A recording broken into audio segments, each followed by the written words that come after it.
예, 오늘은 방금 읽은 본문 중에서 주님께서 저희들에게 주신 그 핵심 키워드 4가지에 대해서 살펴볼 것입니다.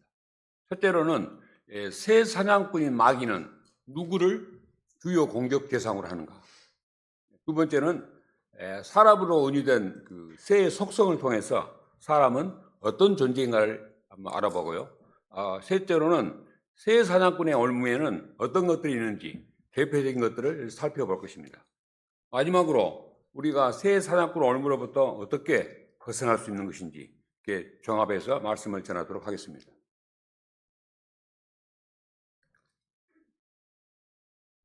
성경에 등장하는 사냥이라는 단어는 구약시대 창세기부터 언급이 됩니다. 사냥은 여러분 다 알다시피 산이나 들에서 올무나 도구를 이용하여 새나 짐승을 잡았고, 활과 화살을 이용하거나 그물과 덫을 놓거나 구덩이를 파고 그물을 숨기는 방법으로 사냥하였다고 성경은 기록하고 있습니다. 창세기에 등장하는 유명한 사냥꾼들을 소개를 해드리자면 강력한 사냥꾼으로 노아의 아들 함의 2대 손인 니므롯을 들 수 있는데요. 니므롯은 성경에서 처음으로 언급된 사냥꾼이며 특히 영혼의 사냥꾼이었습니다. 그는 티그리스 강, 유프라테스 강 사이에 바벨론 평지 시나이 땅에 왕국을 세웠고 바벨탑을 쌓는 거짓 종교의 창시자가 되었습니다. 다음으로 아브라함의 아들로 이삭의 이복형인 이스마엘을 들 수 있는데요. 그는 바란 광야에서 그함의 활쏘는 자가 되었고 12 통치자를 낳게 됩니다. 이스마엘 자손들은 하나님의 약속에 따라 족속도 많고 창대하게 되었고 유대인들 곁에서 방황하는 삶을 살았지만은 아랍 족속의 우두머리가 되었습니다. 또 이삭의 아들로 야고보 형인 에서이죠. 에서는 능숙한 사냥꾼으로 들판의 사람이 되었고 그의 후손은 세일산을 근거로 해서 에돔 왕국을 세웠고 이스라엘과 적대적인 관계에 있었습니다. 이스라엘 사람들은 직업적으로 사냥을 하지 않았고 다만 농부나 목자가 먹을 것을 위해서 사냥하였다고 기록하고 있습니다. 방금 읽었던 본문 시편 124편은 다윗이 지은 시로 우리를 도우시고 지키시는 주님을 찬송하는 시입니다. 먼저 7절을 보면은 우리 영혼이 새 사냥꾼들의 올무에서 벗어난 새같이 피하였나니 올무가 끊어짐으로 우리가 피하였도다. 7절에서 핵심 단어 3가지가 있는데요. 이 단어들이 은유하고 있는 의미를 살펴보면은 새 사냥꾼은 사탄 또는 마귀를 나타냅니다. 다음으로 새는 사람을 나타냅니다. 올무는 우리가 죄를 짓도록 사탄이 숨겨놓은 덫을 나타냅니다. 새 사냥꾼의 마귀는 지금도 이 세상에서 끊임없이 우리를 올무에 가두려고 울부짖는 사자같이 두루 다니며 삼킬 자를 찾고 있습니다. 그러나 6절에 있는 말씀처럼 하나님께서는 우리를 새 사냥꾼의 먹이로 내주지 않는다고 말씀하십니다. 마귀의 올무에 걸리지 않도록 지켜주신다는 것입니다. 또 7절은 우리가 올무에 걸렸으면 사냥꾼이 위장해 놓은 올무가 끊어지도록 해서 피할 수 있도록 해주신다고 말씀하고 있습니다. 8절에서는 마귀의 올무로부터 벗어나도록 주님께서 우리를 도와주시는 이유는 우리가 주의 이름 안에 있기 때문이라고 하십니다. 우리의 이름이 어린 양의 생명책에 기록되어 있기 때문입니다. 만약 주님께서 새 사냥꾼의 올무를 방치하시면 우리 모두는 마귀에 붙잡혀서 마귀가 되어 있을 것입니다. 하나님께서 항상 우리와 함께 하시기 때문에 마귀들로부터 벗어나 있는 것을 주님께 감사를 드리십시오. 하나님께서 우리를 지켜주시지만 왜 우리는 시험에 들어 실족합니까? 왜 우리는 동일한 죄를 반복해서 짓고 있습니까? 그것은 새 사냥꾼의 함정에 빠지기 때문입니다. 하나님께서는 새 사냥꾼이 어떻게 우리에게 덫을 놓는지 가르쳐주고 계십니다. 요한복음 13장 2절 말씀을 보면은 제가 읽겠습니다. 저녁 식사가 끝날 무렵에 이제 마귀가 시몬의 아들 가룟 유다의 마음속에 그분을 배반하여 넘겨주려는 생각을 넣었더라. 마귀는 먼저 공격 대상을 찾습니다. 예수님을 제거하기 위해서 가룟 유다의 혼에 접근합니다. 다음으로 그의 마음속에 예수님을 배반하여 넘겨주려는 생각을 넣습니다. 이렇게 마귀는 기습적으로 때와 장소와 상관없이 가까이 와서 공격 대상의 마음속에 마귀의 생각을 넣습니다. 특히 세상적인 것, 육신적인 것, 불법적인 것, 양심으로부터 벗어난 것, 하나님의 성품에 속하지 않는 것 모두가 마귀가 만들어 놓은 작품입니다. 우리에게 문득 떠오르는 어떤 생각이나 행하고 싶은 일들이 있을 때 이게 마귀의 작품인지 아닌지 스스로 판단해야 합니다. 마귀의 올무에 걸려들고 안 걸려들고는 결국 자신의 혼이 결정하기 때문입니다. 구원받을 때도 자신의 의지가 중요한 것처럼 마귀가 덫을 놓을 때 자신의 의지적 판단과 선택이 중요합니다. 만약 가룟 유다가 마음의 생각을 돌이켰다면 예수님을 배반하지 않았을지도 모릅니다.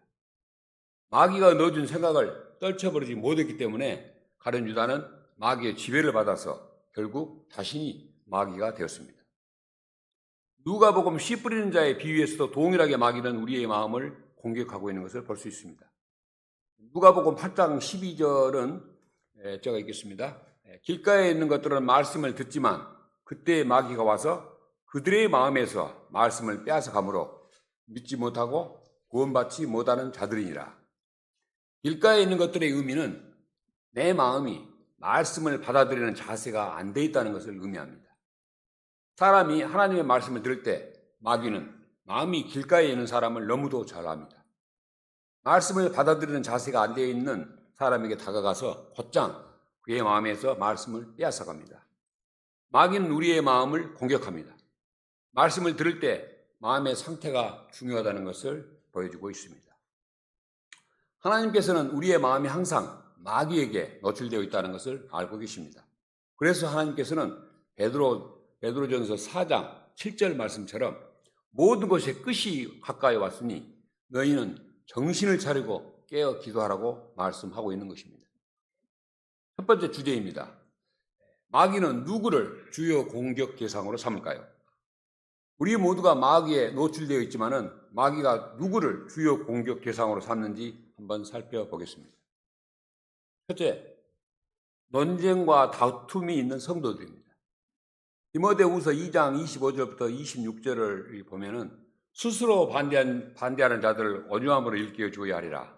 혹시 하나님께서 그들에게 회개를 허락하사 진리를 인정하게 하실 수도 있으니 이것은 마귀의 뜻대로 마귀에게 사로잡힌 자들이 마귀 올무에서 벗어나 자신을 되찾게 하려 함이라.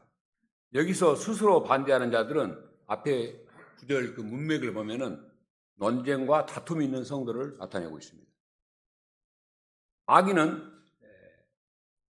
어떻게 해서라도 우리 성도들을 올무에 가두려고 접근을 합니다. 어리석고 무지한 논쟁들은 다툼을 일으킵니다. 특히 육신에 속한 자들은 고린도전서 3장 3절에서 말씀하시는 것처럼 시기와 다툼과 분쟁을 일으킵니다. 육신에 속한 자들에게 마귀는 쉽게 접근합니다. 어떤 주제에 대해서 대립이 생겨서 심한 논쟁을 하고 있을 때 지금 마귀가 접근하고 있다는 사실을 우리는 잊어서는 안 됩니다. 마귀는 지금 기회를 포착하고 있습니다. 갈라디아서 6장 1절에도 형제들아 만일 어떤 사람이 잘못에 빠지거든 너희는 영적으로 온유의 영으로 그러한 자를 바로 세워주고 너 자신을 주의 깊게 살펴보아 너도 시험에 들지 않게 하라고 말씀하고 있습니다. 두 번째입니다. 설교자인 목사입니다. 디모데전서 3장 7절을 제가 읽겠습니다. 또한 그는 반드시 밖에 있는 자들로부터 좋은 평판을 받아야 하리니 이것은 그가 비방과 마귀의 올무에 빠지지 않게 하려 함이라. 여기서 그는 하나님의 말씀을 전하시는 목사를 얘기하고 있습니다. 마귀는 목사들을 집중적으로 공격을 합니다. 그래서 목사는 반드시 세상 사는 사람들로부터 좋은 평판을 받아야 마귀의 올무에 빠지지 않는다고 얘기를 하고 있습니다. 디모데전서 3장 1절부터 7절을 보시면은 목사의 자격을 엄격하게 우리에게 정하신 것은 하나님으로부터 부르심을 받은 목사가 마귀의 주 공격 대상이기 때문입니다. 마귀는 왜 목사들을 공격할까요? 교회에서 하나님의 말씀을 바르게 선포하지 못하도록 하기 위해서입니다.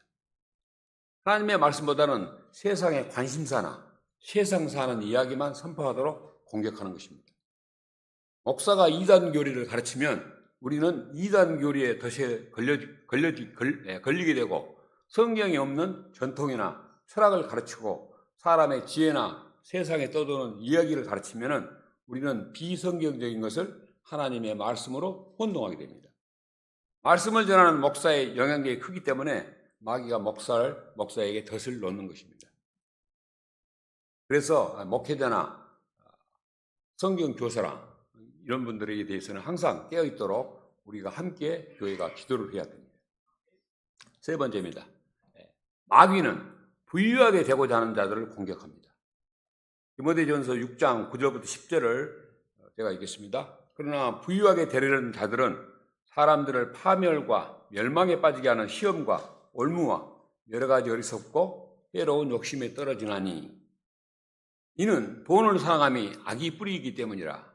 어떤 자들이 돈을 탐내다가 믿음에서 떠나 잘못을 범하고 고통으로 자기를 찔러 꿰뚫었도다. 부유하게 되고자 하는 자들에게 경고하고 있습니다. 돈을 사랑하는 것은 모든 악의 뿌리라 하십니다. 은 30개에 눈이 어두워서 주님을 팔아넘긴 가룟 유다의 마지막은 비참하게 자살로 삶을 마감했다고 사도행전 1장 18절은 증언하고 있습니다. 돈을 탐내면 믿음을 떠나게 하는 마귀의 덫에 걸리게 됩니다. 그래서 디모데전서 6장 17절부터 19절에서도 이 세상의 부자들에게 권면의 말씀이 있습니다. 재물을 신뢰하지 말고 살아계신 하나님을 신뢰하며 베풀기를 좋아하라고 말씀하십니다. 마귀의 주 공격 대상 외에도 그리스도인의 삶의 곳곳에서 많은 덫을 놓고 있습니다. 새 사냥꾼은 그가 가두는 새들의 나이나 남녀노소에 상관없이 접근하고 있다는 사실을 우리는 기억하셔야 됩니다. 원래는 이제 PPT에다가 제가 그 한 폭의 그림을 띄어서 이렇게 같이 좀 보고 감상을 하기로 했었는데 그걸 띄울 수가 없어서 제가 이렇게 말씀을 한번 전해드릴 테니까 마음속으로 상상을 하시면서 한번 들어보시기 바랍니다. 그 그림이 저도 상당히 좋아서 이렇게 자주 들여다보고 그러는데 한번 제가 그 그림을 설명해 드릴 테니까 그림은 없지만 여러분 마음속으로 한번 생각하시면서 드시기 바랍니다. 서리가 내린 듯 하기도 하고 첫눈이 내린 듯한 들판에 새 사냥꾼이 덫을 놓았습니다. 배고픈 새들은 사냥꾼이 쳐놓은 덫 안에 있는 먹이를 먹으려고 점점 그쪽으로 다가가고 있습니다. 물론 경계심을 갖고 있겠죠. 하지만 동료 새들이 함께 하니까 걱정하지 않는 것 같습니다. 모두가 천천히 덫 안으로 들어가고 있습니다. 새들 뒤쪽에는 새 사냥꾼이 서 있습니다. 넓은 판에 소를 그려놓고 그 뒤에 숨어서 새들의 모습을 지켜보고 있습니다. 판에 구멍을 뚫어놓고 쳐다보고 있습니다. 이 훌륭한 위장 덕분에 새들은 사냥꾼을 전혀 발견하지 못합니다. 안타깝게도 새들은 모두 덫에 걸릴 것 같습니다. 저 새들 중에 한 마리라도 지혜가 있었다면 눈밭에 서 있는 서리가 내린 들판에 소를 이상히 여기고 의심했을 텐데 참으로 안타깝습니다. 모두 하나가 되어서 덫 안으로 빨려 들어가고 있습니다. 여러분들 마음속으로 그림 한 폭 잘 보셨습니까? 이 세상을 속이는 자는 사탄입니다. 거짓의 아비입니다. 거짓으로 가득한 세상에서 사탄은 자신의 모습을 드러내지 않고 숨어 있습니다. 그는 새들을 지켜보고 있습니다. 훌륭하게 위장한 듯 보이지만은 그도 허점이 있습니다.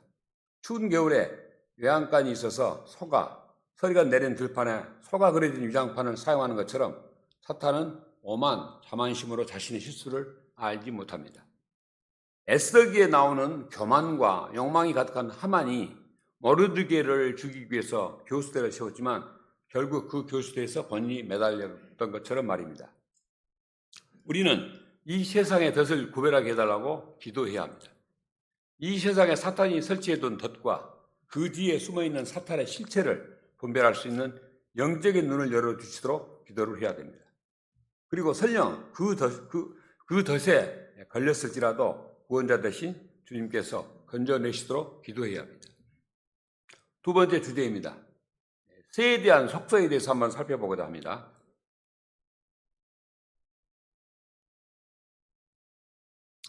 새의 속성을 통해서 인간은 어떤 존재인지를 한번 살펴보겠습니다.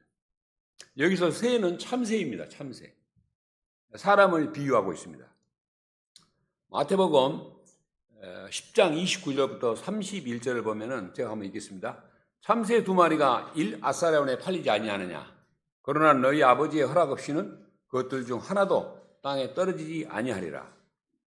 더욱이 아버지께서 너희 머리털까지 다 세셨나니 그러므로 너희는 두려워하지 말라.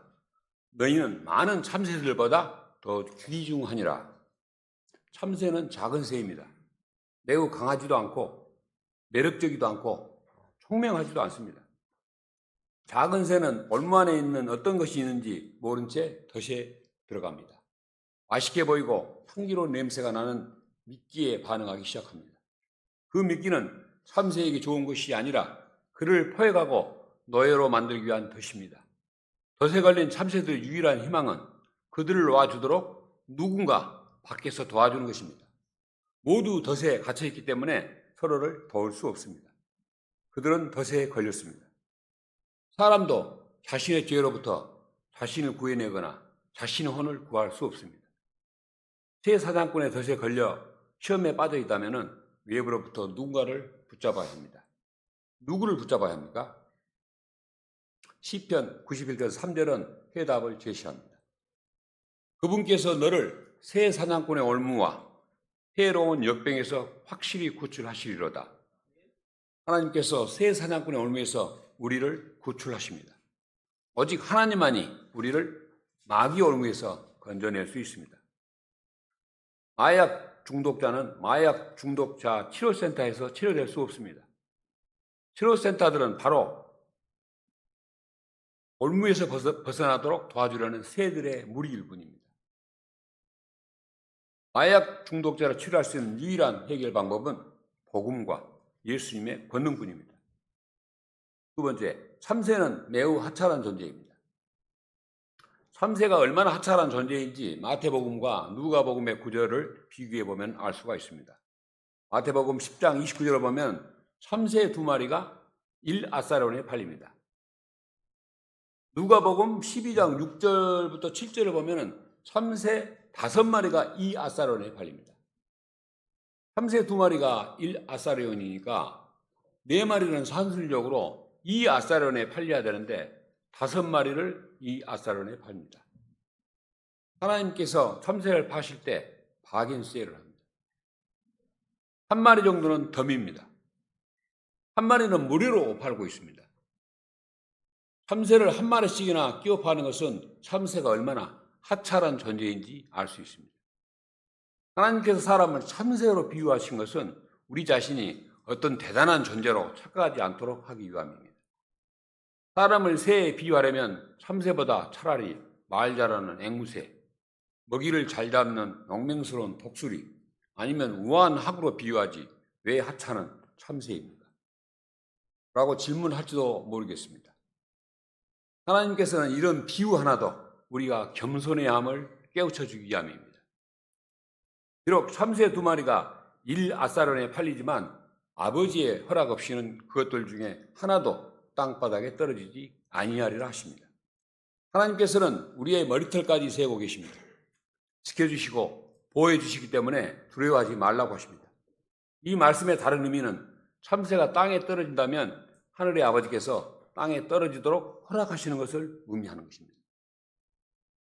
하나님 아버지는 그 작은 참새를 주목합니다. 하나님은 아십니다. 사람이 얼마나 연약한 참새 같은 존재인지 아십니다. 여러분이 어떤 일로 인해서 마음이 부서지고 슬프고 외로워 무너질 때도 하나님은 변함없이 연약한 우리를 보살펴 주고 계신다는 것을 기억하십시오. 세 번째, 참새는 무지한 새입니다. 하나님은 사람의 혼을 나타내는 어떤 것과 비유할 때 하나님께서는 무식하고 무지한 참새를 선택하셨습니다. 참새는 스스로 무엇이 지혜롭고 최선인 일이 안다고 생각합니다. 그러나 그렇지 않습니다. 그 먹이를 보고 배가 고파서 가까이 다가갑니다. 그는 덫에 있는 곳에 들어가 덫에 걸려 탈출할 수가 없습니다. 죽음과 관련하여 마약에 중독된 자들을 보았던 많은 사람들은 마약을 하지 않겠다고 생각합니다. 그러나 많은 사람이 지금도 마약을 하고 있습니다. 10대의 어린 나이에도 불구하고 변명의 여지 없이 따라하고 있습니다. 아직 올무에 붙잡혀 있습니다. 잘못된 학교 교육으로 많은 사람들이 지금 무신론자들이 되어 있습니다. 진화론을 가르치기 때문입니다. 그만큼 사람은 무지하다는 사실을 인정해야 합니다. 지금까지 우리는 사람의 혼에 비유한 참새에 대해서 살펴보았습니다. 자, 세 번째 주제입니다. 올무에 대해서 한번 살펴보겠습니다. 올무들은 어떤 형태로 존재하고 있는 것인가? 제가 그림을 PPT에 띄워놨는데 지금 안 보이니까 제가 말씀을 좀 드리겠습니다. 올무는 새나 동물들을 잡기 위해서 미끼로 단 덫입니다. 어떤 것은 희생양의 목줄을 졸라매는 로프나 와이어줄에 루프를 가졌고, 또 어떤 것은 동물의 발을 덫으로 잡을 수 있도록 만들어져 있습니다. 또 희생물을 넘어뜨리기 위해서 구덩이 너머에 있는 그물로 위장을 합니다. 올무는 일정한 거리로부터 자동적으로 당겨지고 조작됩니다. 숨겨져 있는 기구들은 기습적이며 동물들의 포획을 이끄는 매력적인 덫입니다. 이렇게 다양한 올무로 새 사냥꾼은 새나 동물을 포획합니다. 이렇게 동물을 잡는 올무는 비교적 간단하지만 정교하게 설치되어 있습니다. 하물며 사람을 유혹하는 마귀의 올무는 얼마나 더 다양한 속임수로 위장해서 죄를 짓도록 유혹하겠습니까? 성경에 올무는 상징적으로 표현이 되어 있습니다.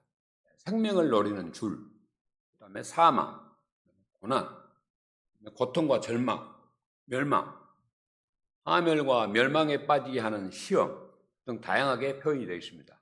성도들을 실족시키는 교만과 비방을 마귀의 올무라고 또 표현도 하고 있습니다.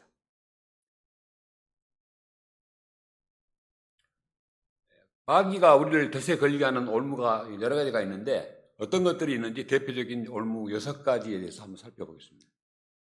첫 번째 올무는 가짜 신들입니다. 가짜 신들. 사사기 2장 3절입니다. 그건 상당히 중요한 내용인데 한번 찾겠습니다. 사사기 2장 3절. 사사기 2장 3절을 찾겠습니다.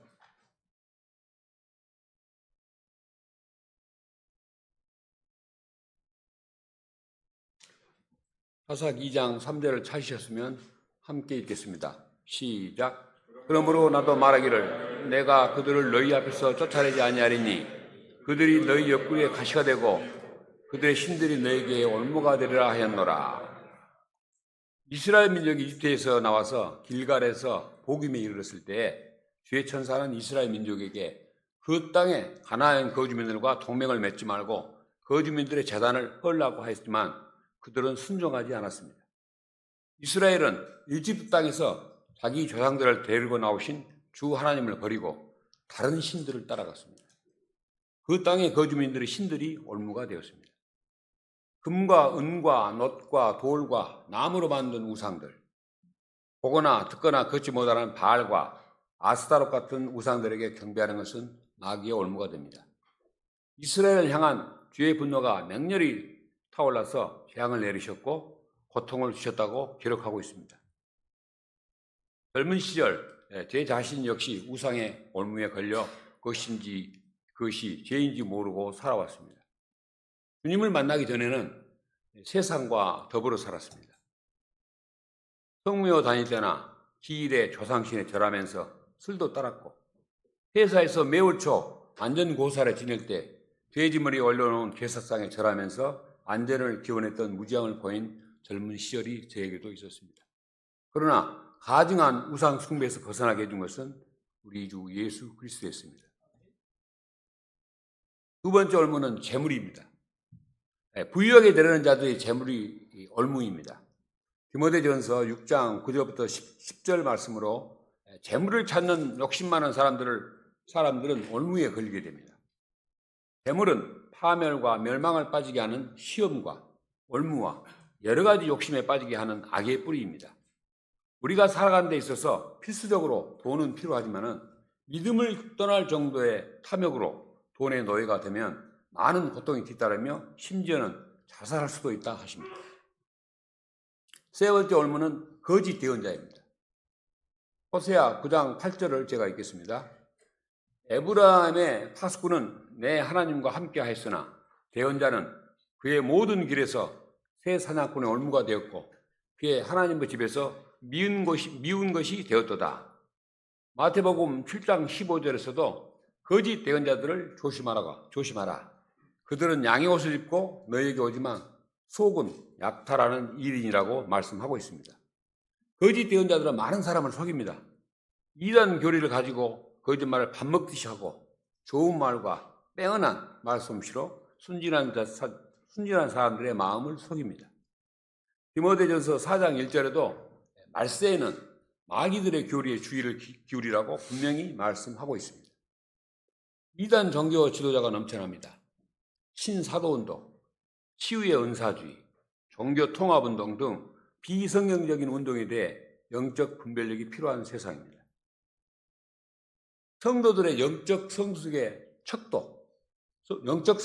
척도는 분별력과 판단력입니다. 판단력. 그들에게 속지 않도록 말씀을 가까이 하고 영적 분별력을 주시도록 기도를 해야 됩니다. 네 번째 올무는 어리석은 자의 입술입니다. 잠언 18장 7절은 어리석은 자의 입은 그를 멸망시킨 것이며 그의 입술은 그의 혼의 올무이니라. 어리석은 자는 마음속으로 하나님은 없다 하는 자입니다. 불신자를 얘기합니다. 그들의 입은 수다와 탐견, 거짓말과 헐뜯는 말, 교만의 막대기가 있습니다. 경노하며 자만합니다. 지혜와 훈계를 멸시합니다. 남의 말을 듣지 않습니다. 그들의 입술로 인해서 다툼이 생기고 분쟁을 일으키게 됩니다. 그래서 잠언 13장 20절은 지혜로운 자들과 함께 걷는 자는 지혜로울 것이나 어리석은 자들의 벗이 되는 자는 멸망을 당하리라 하십니다. 잠언 23장 9절에도 어리석은 자의 귀에 대고 말하지 말라. 그가 내 말들의 지혜를 업신여기리라 하십니다. 어리석은 자로부터 듣는 말 한마디는 마음의 상처가 되어 시험에 빠지게 됩니다. 어리석은 자들과 거리를 두어야 함을 강조하고 있습니다. 다섯 번째 올무입니다. 사람을 두려워하는 것입니다. 잠언 29장 25절을 보면은 사람을 두려워하면 올무에 걸리나 누구든지 주를 신뢰한 자는 안전하리라. 창세기 12장을 보면은 아브라함이 기근 때문에 이집트에 내려갔을 때 아브라함은 아내 사레에게 이집트 파라오 왕 앞에서 아브라함의 누이로 소개하라고 합니다. 아브라함은 아내가 아름다운 여인이므로 자기는 죽이고 아내만 살려둘 것으로 생각을 합니다. 파라오 왕을 두려워했기 때문입니다. 주께서는 아브라함의 아내 사레로 인하여 파라오와 그의 집에 큰 재앙들과 재앙을 내리십니다. 아브라함을 향한 하나님의 약속, 큰 민족을 만들고 내게 복을 주어 내 이름을 크게 하리라는 하나님의 약속을 신뢰하지 못하고 권력이 무서워 사람을 두려워하였습니다. 그럼에도 불구하고 하나님께서는 파라오가 사레의 왕의 아내로 삼을 보안한 올무로부터 건져내 주십니다. 네, 여섯 번째 올무는 마귀의 욕망들입니다. 요한복음 8장 44절에 있는 말씀입니다. 너희는 너희 아비 마귀에게서 났으므로 너희 아비의 욕망들을 행하려 하느니라. 그는 처음부터 살인자였고 자기 안에 진리가 없으므로 진리 안에 거하지 아니하였으며 거짓말을 할 때 자기 것으로 말하나니 이는 그가 거짓말쟁이요 거짓의 아비이기 때문이라. 마귀의 욕망은 대부분이 세상에 있는 것들입니다. 진리와 거리가 먼 거짓말로 포장된 세상의 것들입니다.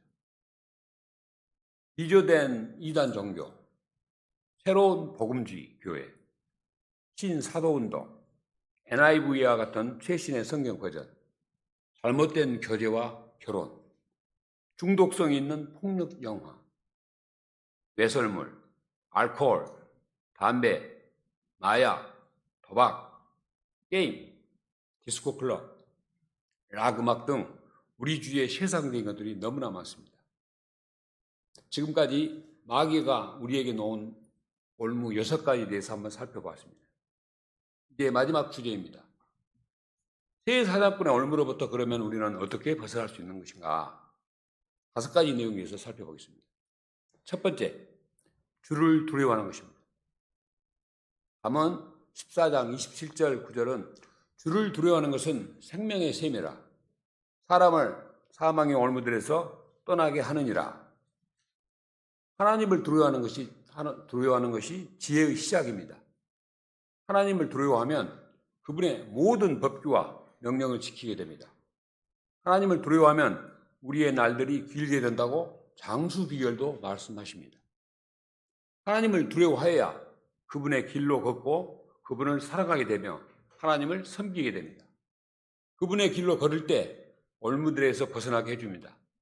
신명기 17장 19절을 보면은 그분의 길로 걸을 때 평생도록 성경을 자기 곁에 두고 말씀을 읽을 때 하나님을 두려워하는 것을 배울 수 있다고 말씀하십니다. 성경과 가까이 하십시오. 두 번째, 좋은 평판을 진열하입니다. 디모데전서 3장 7절 말씀입니다. 또한 그는 반드시 밖에 있는 자들로부터 좋은 평판을 받아야 하리니 이것은 그가 비방과 마귀 올무에 빠지지 않게 하렵니다. 선한 행위가 있어야 좋은 평판을 얻을 수 있습니다. 우리가 세상 사람들 앞에서 본이 되고 좋은 평판을 얻기 위해서는 언행과 행동을 조심해야 합니다. 언행과 행동이 세속적인 사람은 마귀 올무에 빠져 있는 것입니다. 주님을 믿지 않는 사람들에게 걸림돌이 되어서는 안 됩니다. 우리가 믿지 않는 사람들에게 소금의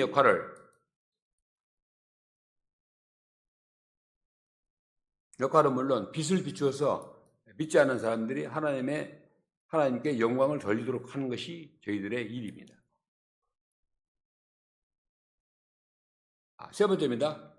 정신을 차리고 깨어 기도하라. 베드로전서 5장 8절을 함께 읽겠습니다. 한번 찾아보시기 바랍니다. 베드로전서 5장 8절. 베드로전서 5장 8절입니다.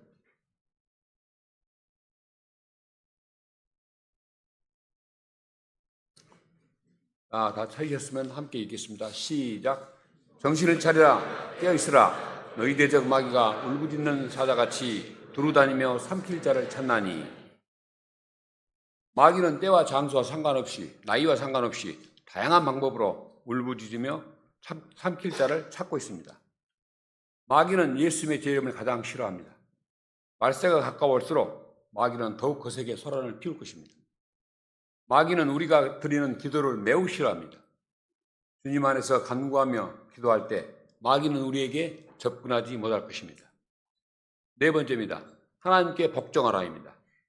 야고보서 4장 7절을 제가 읽겠습니다. 그러므로 하나님께 복종하라. 마귀를 대적하라. 그러면 그가 너희에게 도망하리라. 우리가 하나님께 복종하면 마귀는 우리에게서 도망친다고 합니다. 하나님께서 복종하는 것은 무엇입니까?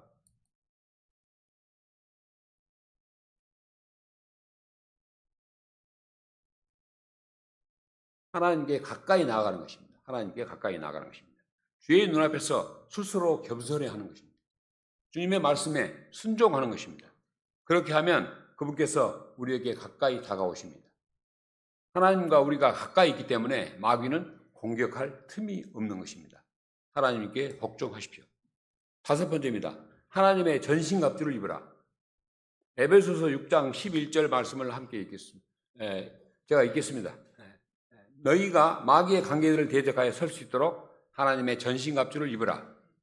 마귀를 대적하기 위해서는 에베소서 6장 13절부터 18절에 제시하고 있는 하나님의 전신갑주를 입어야 합니다. 진리로 허리띠를 동여매고 의의 흉갑을 입으며 화평의 복음을 발에 신고 믿음의 방패로 불화살을 끄며 구원의 투구와 성령의 검인 하나님의 말씀을 취하는 것입니다. 지금까지 우리는 새 사냥꾼으로부터 어떻게 벗어날 수 있는 것인지 5가지 내용에 대해서 살펴보았습니다. 오늘 말씀의 목적지는 곧 도착합니다. 오늘 말씀의 결론입니다. 결론은 새 사냥꾼의 올무로부터 우리를 지켜주실 분은 주 예수 그리스도입니다. 요한일서 3장 8절을 함께 읽겠습니다. 요한일서 3장 8절을 찾겠습니다.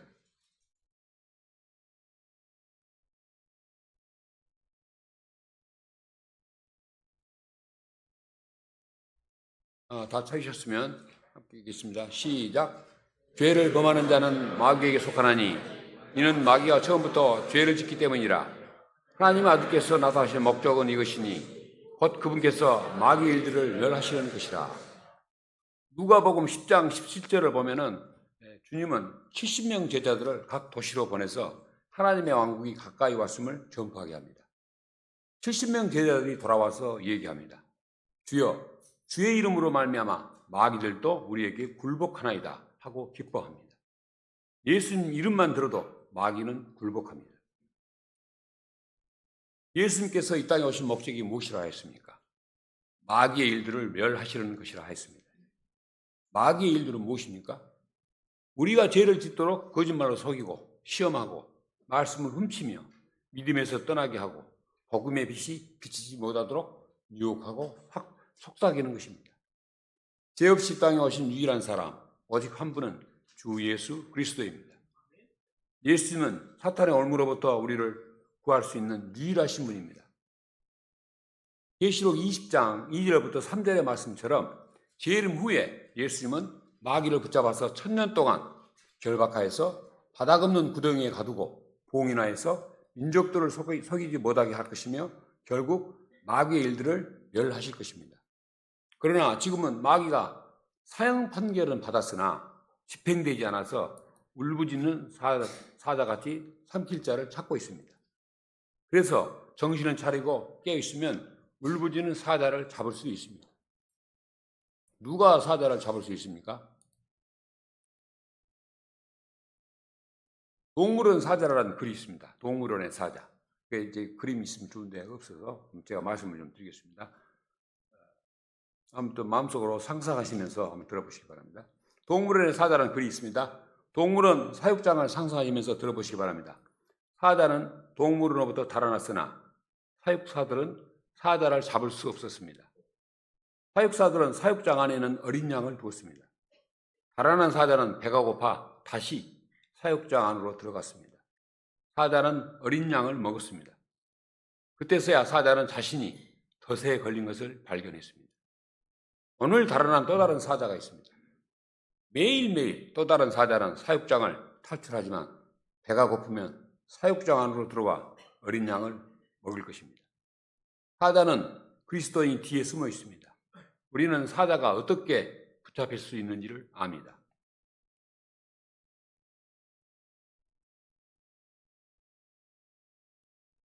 어린 양은 사육장 안에 놓여졌습니다. 세상 죄를 제거하시는 어린 양, 주 예수 그리스도는 십자가로 가셨고 마귀는 예수님을 공격했습니다. 하나님의 어린 양은 죽으셨습니다. 사탄은 그가 어린 양을 가졌다고 생각했습니다. 그러나 사탄이 사육장을 떠나려고 했을 때 그는 덫에 걸려 있음을 발견했습니다. 우리는 구원자이신 하나님의 어린 양을 받아들이고 신뢰할 때 안전합니다. 우리들 모두는 새 사냥꾼의 얼무로부터 벗어날 수 있습니다. 오직 예수님을 신뢰하고 의지하는 길입니다. 예수님을 믿는 힘으로 온 세상을 이길 수 있습니다. 믿음이 승리합니다. 덫은 숨겨져 있습니다. 올무는 매력적입니다. 올무는 위조됩니다. 올무를 조심하십시오.